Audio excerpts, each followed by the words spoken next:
What would you do if you weren't afraid? And what would I do if I knew I couldn't fail? I will never wish for fewer epic stories at the end of my life. And I've never regretted failures. I've always regretted things that I didn't try. Whatever it is that you want to do, there's going to be risk in your life. And risk is a necessary component of progress. Some people never will have much. They're too cautious. Now, you can also be too reckless, but you can also be too cautious. This is called the timid approach to life. You can get so scared, and you can be so easily lulled into the idea that good is good enough, that feeling safe and comfortable is what you should always be looking for. That way of thinking in your 20s in particular, dead f***ing wrong. Taking risks, in a non-naive way, well, then you have something that you can comfort yourself with at night when you're wondering what the whole damn point of your futile and miserable life. Doing what you mean to do and wanting what you want to want is so f***ing hard to do and so rare because we're built to conform. If you're going to get any further, you got to reinvent yourself. You know that thing that you really want to start doing, but you're worried what everyone might think about you if you do? You should do it. You should definitely do it. I want you to start to create this mindset of taking risks and going big. I found that nothing in life is worthwhile unless you take risks. Nothing. It was a big risk, it was a big chance, and it was no guaranteed return ticket. It was a one-way ticket possibly to, I'm a head coach of high school football to this day. Take the biggest fucking risks of your entire life right now. Remember, you have time. I figured that if I didn't make the entrepreneurship thing work, I would have a hell of a story for business school. And that was actually like the reasoned argument that I gave myself for being willing to quit. Because your DNA, who you are as a person, is wrapped up in your dreams. And what this world has done to you is take that from you, because they know if you know who you are and you get your dream, you're probably not going to work for most of them. You must have faith. You've got to believe in yourself. You've got to believe in your abilities. You've got to believe in your service, your company, your ideas, unquestionably. You've got to have faith, and that faith gives you patience. You got one life to live, rain, sleet, or snow. The time is now. This is not the time to get the job mom wanted you to. This is not the time to try to maximize as much money so you can buy a fat whip. What you should do is go and travel and learn. Go and start that business that you've always wanted. This is the time to be massively risk oriented. But boy, if you're lucky enough to be graduating today with not a fucking idea of what you're gonna do with your future, nobody's ever been luckier than you. Please recognize that. I'll tell you how risky life is. You're not going to get out alive. That's risky. And so the first thing I want you to do today is I want you to keep saying to yourself, I am. You're standing at the precipice, the edge of the greatest move in your life. And the time is now like never before to take a leap of faith. It takes faith to jump off of the edge. It takes faith to step into your purpose. It takes faith to step into your destiny. It takes faith to pull away from everything that is familiar, to step into uncharted territory, to become the person you were born to be. It takes faith. The first person that needs to be influenced in your life is you. If you want to make it happen, it's you. But you've got to take personal responsibility to make it happen. Own what it is that you want to do. To get something you never had, you have to do something you never did. Are you bold enough? Are you radical enough in your hunger and your thirst to go after what it is that you believe is yours? Are you crazy enough? Are you courageous enough? Hey, at any given moment, you could be one decision away from an entirely different life. Different place, different people, a different experience, and maybe a different you. Because sometimes in the process of completely losing yourself and losing expectations of who you are, you might find that there's more to you than you thought. So in my opinion, sometimes it's worth taking that swing.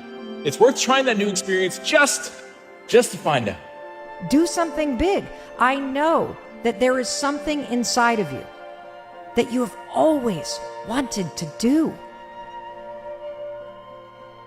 When you get to the edge, your brain will always tell you to step back. It's always going to tell you to step back because you can fall. Always. It's going to tell you to step back because before you fail, the last time you did this, you saw someone else fail. You could hurt. You could be off work. It's going to tell you. It's designed to keep you safe. So you have to be willing to play between your brain and your soul. And on some days, you got to just listen to your soul. And you got to say, I'm going to leap. I'm going to get to the edge. Most people are at the edge, and you're standing at the edge, and you're watching everyone else fly, watching someone else live, wondering what it's going to be like when you jump without ever jumping. And I'm just here to tell you, jump. Because only three things can happen. You're either going to jump and fly, or you're going to jump and fall on something soft, or you're going to fall down hard. Either way, you're going to get back up. You already know you got what it takes to get back up. Your greatest fear is not that you will fall. Your greatest fear is that you will live a full life and never fly, that you never leaped. You're not afraid of dying. You're afraid of dying before the world sees who you really are, before they really get your fingerprint, before they really feel your breath, before they really get your contribution, before they really feel you. That's what you don't want to happen. You don't want to leave this place without us knowing you were here. All I'm doing is giving my dream a chance. And I'm not extraordinary. You don't get off the hook. I'm an ordinary woman who chooses every day to make one more extraordinary decision. It's called the language of the poor. What if this happens? And on top of that, if this was to happen, look at the fix I'd be in. I better not try. Then I'll tell you what changed my whole life when I finally discovered it's all risky. The minute you were born, it got risky. Getting married is risky. Having children is risky. Going into business is risky. Investing your money is risky. It's all risky. Why are you here? And what are you going to do about it? Because the truth of the matter is, we have a purpose, we have a destiny, we have fulfillment, we've got connections to make, we've got people to meet, we've got rooms to walk in, we've got tables to sit at. When you're working at your dream, somebody said the harder the battle, the sweeter the victory. See, when it's hard and there's a struggle, see, what you become in the process is more important than the dream. That's far more important. The kind of person you become, the character that you build, the courage that you develop, the faith that you're manifesting. Oh, it's something that you get up in the morning, you look yourself in the mirror, you're a different kind of person. You walk with a different kind of spirit. You knew it was hard, but you did it hard. No growth comes from being comfortable. And you know what else happens when you take big risks? You grow. You grow into the person that you're meant to become. Do me a favor, write this down. No risk, no story. It's this simple, right? Like if you're not going to take a risk, you don't freaking deserve the story, okay? No risk, no reward. I mean, why not take a chance trying to do something that seems impossible that might work? Are you willing to play at that level? Are you willing to risk it all to gain it all? Are you willing? Today is where the rubber meets the road. It's like no risk, no reward. If you want to take the risk, you won't get the reward. So it's like, some say it's worth the wait. I say it's worth the risk. I'm telling you to risk it all for something that will last forever. Will you stay mediocre for the rest of your life? Or will you dig down deep and bring the greatness that lies inside of you to the world? No risk, no reward. No risk, no story. No risk, no champion. I'm gonna take that chance that they say turns you into champions. An older brother who was 12 got into an electrical accident and he died in my arms. And really come to terms with that I was the one who got to live. That this life that we live, it's a privilege. And when I really started to take that in, I felt this tremendous urge to do something with my life, to do something that mattered. At some point, everything's going to go south on you. Everything's going to go south, and you're going to say, this is it. This is how I end. Now, you can either accept that, or you can get to work. You can't stop. You can't quit. You can't say, I'm a failure. You're not a failure. You're not. You're a wonderful, strong, intelligent youngster. Take advantage of that. Trust in God. Trust in yourself. Until you say, yeah, I'm gonna, you know what, I'm gonna take action. Nothing changes if nothing changes, man. And I'm not preaching at you. I'm just, I just want to remind you, because I've spent a lot of time in my life sitting around wanting things to change, and not being able to make them change, and not thinking I could. And I wish somebody had told me that earlier sometimes. That in order for something to change, there needs to be change. You cannot stand still, because the world moves away from you if you stand still. And there's no stasis, there's only backwards. And so if you're not moving forwards, then you're moving backwards. How much harder will you work in this offseason now to get back to the championship? I'll push myself to exhaustion. Kobe, we thank you for your time. I feel like we sort of focus on right ways and wrong ways too much. And I think it's, in a sense, sort of scary to just be born and live life. And I understand the idea of kind of grasping onto a particular thought of wanting to kind of feel like you somehow have a handle on the unknown. But you know what? The unknown is the unknown. Every time you have changed, you feel pain. You stepped out of one relationship to another and you feel pain. You leave one neighborhood to another and you feel pain. You go from one job to another and you feel the fire of transition. See change as growth. See change as transformation. See change as evolution. See change as necessary. See change as critical. See change as inevitable. Do something. Stop being fucking scared if you have not jumped on the bandwagon of doing exactly what the fuck you want to do, which is skiing for the next 3 years, or working at a job that's not what your parents want or what society wants. Do something. Stop being fucking scared. And so enough parents, the kid that's sitting right now at a desk and saw this in a feed and you hate your fucking job, enough. Stand up, get the fuck out of here, and do you. Live your life. You got one life. And so if you're not willing to be a fool, then you'll never start anything new. And if you never start anything new, then you won't develop. And so the willingness to be a fool is the precursor to transformation. And that's the same as humility. And so if you're going to write your destiny, you can do a bad first job. You're going to get smarter as you move forward. When you can learn to do things when you don't want to, when you don't feel like it, when you're tired, when you can learn to push yourself to do them, that's when the world opens up to you. That's when success knocks at your door. There will never come a time when you can just happily coast through life. It's hard to stay governed by anxiety. It's hard to be inconsistent. It's hard not to have daily disciplines. It's hard not to believe in yourself. It's hard to be broke. It's hard to be poor. It's hard. It's all hard. So choose your heart. What I am telling you to do is chase after that version of yourself that you know you could be. What happens when I decide for myself that I'm going to do something different? Let me just ask you this, Mr. Risk Taker. What's the bigger risk? Carrying on like you're going, or taking the deeper dive? What's better? Take eight big risks in life, sin once, miss the mark once, but get 7, achieve 7 out of 8, or take 100 risks and achieve 8 of them. My hunch is that if there's a God, he's saying, go for the 100 and get 8, rather than 8 and get 7. If you're not taking enough risk to sin or miss the mark, to fail, then what are you doing, man? Don't come back with even money. Come back with a safe bet. You cannot afford not to.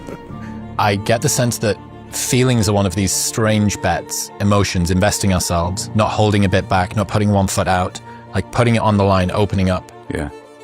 That feels like a retreat in kind, but one that's plausibly deniable. When we just have one foot out, I didn't fully commit myself to this project, this relationship, this friendship, this self-transformation. And it means that if failure comes along, it doesn't hurt as much. Yep.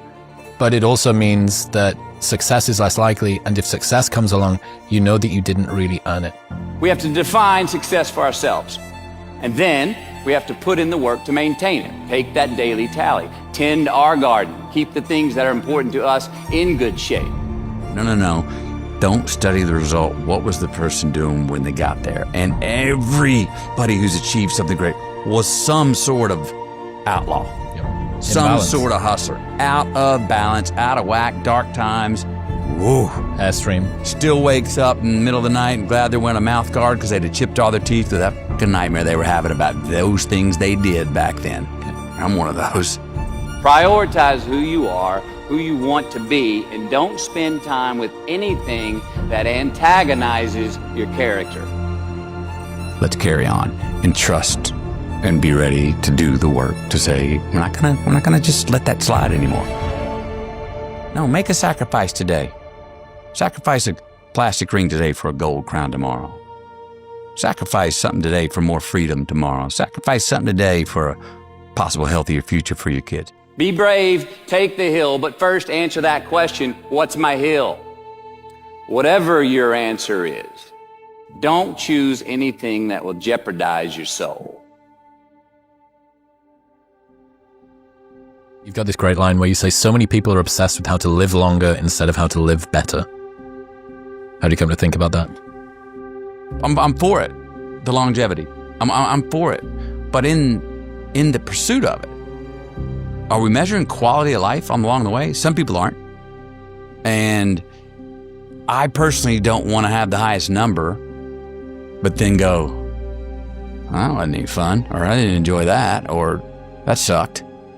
Profit measures quality with the quantity. So I'm saying real success is when you have profit. Well, really great longevity would be for those quality years, quality time left in this life. I also say that because while I'm not looking forward to it, I'm not really afraid of death or dying. I'm not looking forward to it. I'm shaking my boots if I'm face to face with that great white. You know what I mean? I'm not looking forward to it. But I see it as obviously it's inevitable, and obviously I personally see it as hopefully a comma, you know, not a period. So tomorrow is not today's measurement when the misery is bad enough, right? These people don't have the suffering consideration. It's a privilege, man. I'm trying to put food on the table right now. I'm paying my rent tonight. You want to talk to me about investing in my future? And I say, and that's part of what faith and religion are for. To help those in misery hang on to a hope that will most likely not be served them in this life. To sell them belief and faith that they will be served in the next. And what if there is nothing there, man? What if there's nothing to hope for? What if there's no next? I don't know. But either way, in misery here or without a heaven there, not having any hope or faith in anything is a certain way to remain where you are forever. But if you can find something that you can keep going, something that no matter how small to look forward to and continually have faith in and chase, well, then your life here is going to be better now, heaven or not. Let's go to the dream. Let's flip that script. I always have gone from nonfiction to say, let's make that the dream. Just keep living. Art emulates life. Let's go to dreams. Let's go to poems, prayers. These are pursuits of an ideal beauty. These are in between the lines. This is in between the math. This is not academic. This is not intellectual. These are ideals that we pursue, the beginner's mind that we have as a child before we know worse. And I don't want to be ignorant. I don't want to be foolishly optimistic. Let's look to those and believe that we can still make those real.